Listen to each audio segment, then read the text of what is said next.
चढ़ल फागुन के मौका उठेला घर से बाहर तू भोरे के गेला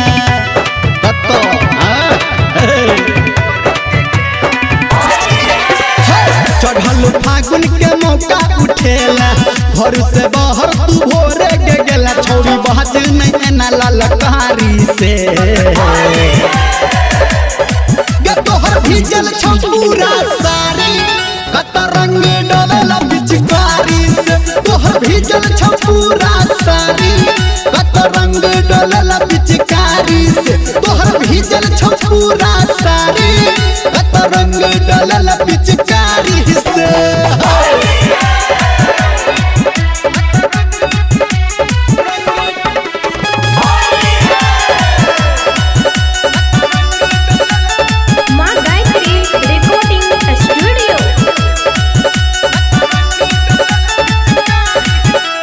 होठ में लाली घसल छो आँख में काजर बहल छो गाल पे गजब निशानी के तोरा दिलवा में डर फैसल छो होठ में लाली घसल छो आँख के काजर बहल छो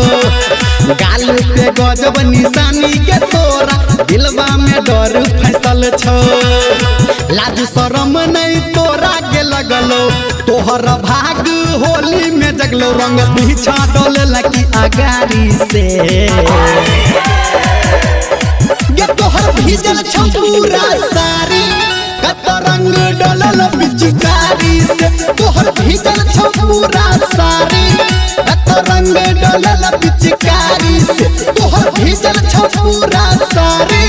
कत रंग डलल पिचकारी से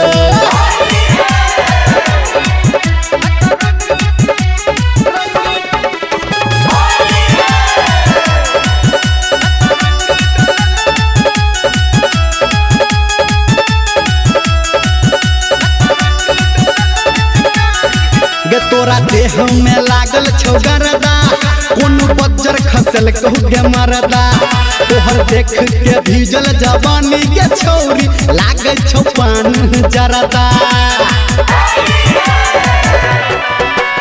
देह में लागल छौ गरदा कोन बज्जर खसल कहू के मरदा तोहर देख के भीजल जवानी के छौरी लागल छौ पान के जरदा सच कहो तोरा छौरा निरमलिया राइटर सन टू के एहन बरिया छौरी गेल रही पूरा तैयारी से ये तोहर भीजल छौ पूरा सारी कत रंग डलला पिचकारी से तोहर भीजल छौ पूरा सारी कत रंग डलला पिचकारी से तोहर भीजल छौ पूरा सारी